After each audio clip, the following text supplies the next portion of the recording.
에스겔서 9장 말씀 통해서 하나님의 심판 원리라는 제목으로 같이 은혜 나누겠습니다.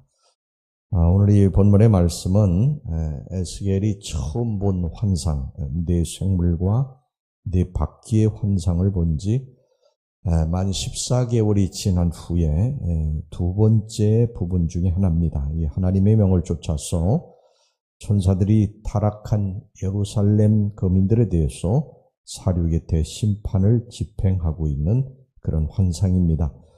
앞부분 우리가 어제 같이 살펴봤던 에스겔서 8장의 환상은 성전에서 우상 숭배를 자행하고 있는 유다 백성들의 가증한 이 타락상을 보여준 것이었는데, 오늘 이제 이 본장 에스겔서 9장의 환상은 그런 가증한 우상 숭배를 자행하고 있는 이스라엘 백성들에게 하나님께서 천사들을 보내셔서 마침내 심판을 내리신 그런 환상입니다.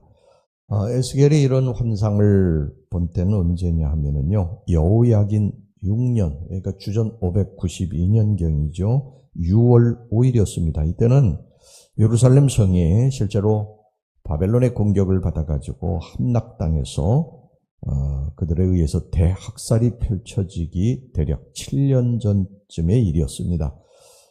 과연 이 7년 후에 자신들이 예루살렘 이 성읍에서 이 바벨론 군대에 의해서 무참하게 이렇게 사육을 당하고 멸망할 것을 알고 있었을까? 그런데 이 7년 후에 이 환상대로 정확하게 바벨론 군대에 의해서 이스라엘 백성들은 무참하게 사륙을 당했습니다. 여러분, 우리가 하나님 앞에 범죄하고 돌아오라고 하는 하나님의 음성을 외면했을 때 누가 여러분 하나님께서 나를 심판하실 것이다, 이것을 알겠습니까? 하나님의 심판이 임하기 전에 우리는 하나님 말씀을 그대로 믿어야 되고요. 하나님께서 심판하시기 전 하나님 음성이 들려올 때 돌이켜야 됩니다. 하나님께서 심판하실 때는 그냥 심판하시는 것이 아니라 하나님의 심판의 원리가 있어요. 우리가 죄를 지었다고 금방 심판하는 것이 아니라 어떤 단계를 거치게 되는데, 오늘은 이 에스겔서 9장의 말씀을 통해서 우리가 좀 그걸 살펴보겠습니다. 첫 번째, 하나님은 오래 기다리신다. 하나님은 오래 참으신다. 우리가 돌아오기를 정말 오랫동안 기다리십니다. 하나님은 우리가 하나님 앞에 범죄했다고 해서 금방 심판하시는 것이 아니에요. 하나님은 악인일지라도 그가 죄악 가운데서 멸망당하는 것을 결코 원치 않으십니다. 하나님은 원래 본질적으로 사랑이시기 때문에 어느 백성이든지 어떤 사람이든지 돌아오기를 원하시는 것이죠. 돌이켜서 회개하고 구원받기를 원하십니다. 성경에 보면 그런 내용들이 곳곳에 기록이 되어 있죠. 소돔과 고모라 성, 이 타락의 성, 정말 타락과 부패의 이 성, 소돔과 고모라 성을 하나님께서 그대로 멸망시키실 수도 있는데 의인을 찾으시지 않습니까? 천사들을 보내셔서 의인 10사람이라도 있으면 내가 이 성을 멸망시키지 않을 것이다. 이게 하나님의 마음입니다. 하나님이 지금도 우리 당신의 백성들을 심판하시고 또 세상에 있는 사람들을 심판하시기 위한 것이 아니라 참고 기다려 주시는 것입니다. 근데 이 타락한 예루살렘 거민들은요, 하나님께서 그렇게 오랫동안 참으셨는데 회개하기는커녕 죄악만 쌓아갔습니다. 심지어 우리가 지금까지 살펴보지만 이 거룩한 성전에 하나님이 그렇게 싫어하신 이방 신상을 세우고 우상을 섬기고 그러면서 더럽히지 않습니까? 그래서 오늘 여기 본문의 환상이 보여진 것입니다. 이때까지만 해도 유다 백성들에게는 아직 기회가 있었습니다. 본문의 환상은 아까도 말씀드렸습니다만 하나님의 심판이 있기 전 7년 전쯤의 일이었기 때문에 하나님께서 그 환상을 통해서 에스겔에게 유다 백성들이 그걸 전하라고 하셨고 돌아오기를 그렇게 기다리셨던 것입니다. 하지만 그럼에도 불구하고 예루살렘 백성들은 회개하지 않고 계속 죄악을 자행하게 됐고 그 결과 그들은 그 죄악으로 말미암아 결국 하나님의 심판을 당하고 만 것입니다. 지금도 하나님은 우리가 돌아오기를 기다리고 계신다. 근데 우리가 그걸 깨닫지 못하는 것입니다. 큰 낭패를 당한 후에 돌아오게 되는 것이죠. 여러분 누가복음 15장의 탕자의 비유에 하나님께서 탕자가 아버지 집을 떠나서 허랑방탕할 때 기다리시지 않습니까? 계속 아들이 돌아오기를 기다리잖아요. 근데 그 아들이 돌아오지 않습니다. 언제 돌아왔느냐? 완전히 다 모든 것들이 다 사라지고 난 다음에 기근을 당해서 완전히 다 없어지고 난 다음에 그제서 돌아오지 않아요. 물론 그제서 이제 돌아오는 것도 중요합니다만 하나님께서 우리들에게 참고 기다려 주실 때에 돌아와서 하나님 품에 사는 것이 가장 중요한 것입니다. 이게 정녕 하나님이 원하시는 바인 줄로 믿습니다. 자, 그 다음에 여기 두 번째 우리들이 심판의 원리를 살펴봐야 될 건요. 회개하는 의인은, 돌아오는 의인은 하나님이 반드시 구원하십니다. 하나님의 7 천사 중에 가는 베옷을 입고 허리에 서기관의 먹그릇을 찬 천사에게 특별 지시를 내렸어요. 그건 뭐냐면 예루살렘 백성들 중에서 그 성읍의 죄악으로 인해서 탄식하면서 회개의 눈물을 흘리는 자를 일일이 살펴서 그들의 이마에 표를 하라고 그렇게 명령을 내리셨습니다. 4절 보겠습니다. 오늘 본문의 4절 말씀. 여호와께서 이르시되 너는 예루살렘 성읍 중에 순행하여 그 가운데서 행하는 모든 가증한 일로 말미암아 탄식하며 우는 자의 이마에 표를 그리라 하고, 이 표라고 하는 게 뭐냐면 이 하나님의 심판이 임할 때에 구원받는 사람의 이마에 그리는 표입니다.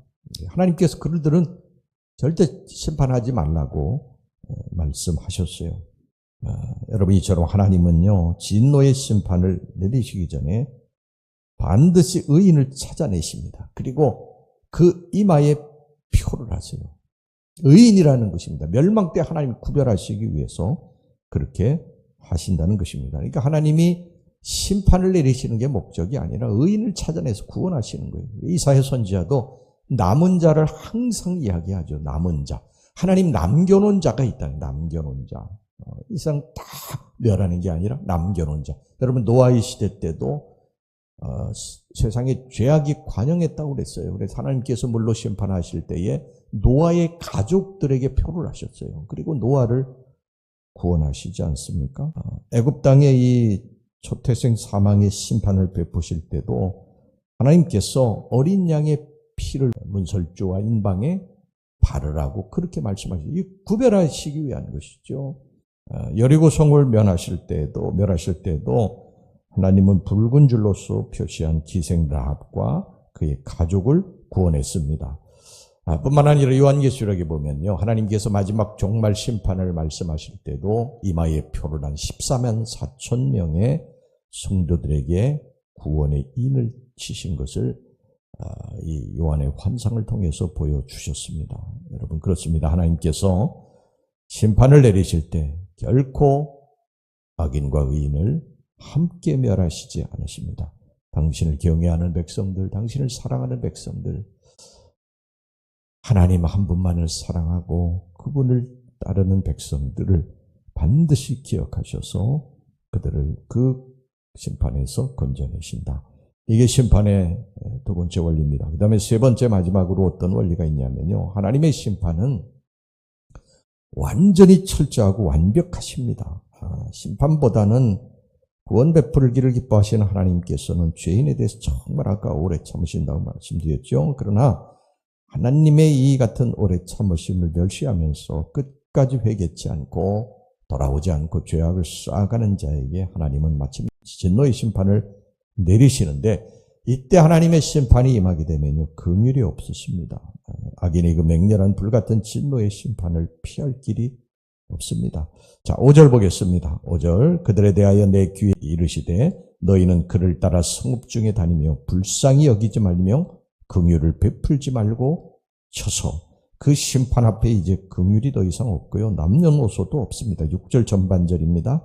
늙은 자와 젊은 자와 처녀와 어린아이와 여자를 다 죽이되 그때는 성전도 더 이상 피난처가 될 수 없었어요. 오히려 살육당한 시체들만이 성전에 가득 찰 것입니다. 그날은 죄악과 불법에 대한 철저한 심판만이 온 땅에 충만할 것입니다. 그때 가서 뉘우치고 울어도 소용없습니다. 때는 늦은 것입니다. 하나님께서 기다려주신 그 회개의 시간이 이미 지났기 때문이죠. 여러분, 하나님께서 노아를 부르셔가지고 노아의 방주를 만들라고 하셨는데 보통 100년에서 120년 정도 이렇게 학자들이 이야기를 하는데 따져보면 그 정도 됩니다. 그런데 그때까지 노아는 방주를 만들면서 계속해서 하나님의 물의 심판이 있을 것이라고 말을 했고 그들이 그걸 듣지 않았어요. 하나님께서 그 시간을 주신 것입니다. 돌아오라고. 근데 그들이 듣지 않았고 때가 됐을 때 하나님께서 방주의 문을 닫으십니다. 밖에서 문고리가 없어요. 그 방주는 그대로 하나님의 심판이 임했을 때 물에 떠서 그 방주에 있는 사람들만 살게 된 것입니다. 여러분, 이 심판의 원리를 우리가 항상 기억하셔야 됩니다. 하나님은 오래 참으시고 우리를 기다려 주신다. 우리의 죄를 몰라서 내가 죄를 지었을 때 아무 일 없는 게 아니라 하나님이 지금 기다려 주시는 시간이다.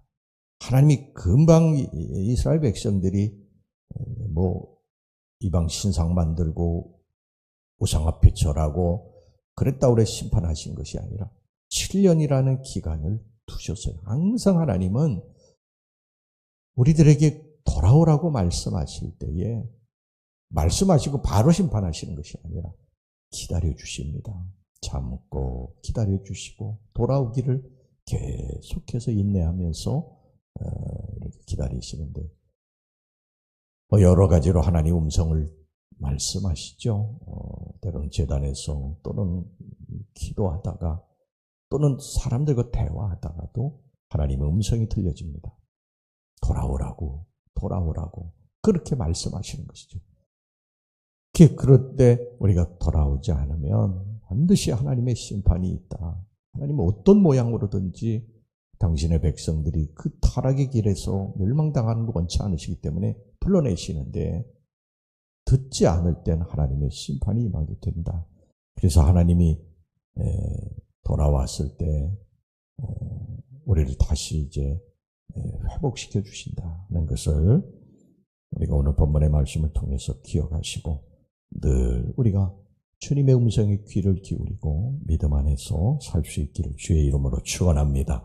기도하겠습니다. 하나님 아버지, 우리 주님이 기다려 주실 때에 우리가 하나님 앞에 죄를 짓고 타락할 때 주님의 우리를 참고 기다려 주시는 것을 기억하고 늘 주님 안에 돌아와서 주님 품 안에 살아가는 주의 백성들이 되게 축복하여 주시옵소서. 예수님의 이름으로 기도하옵나이다. 아멘.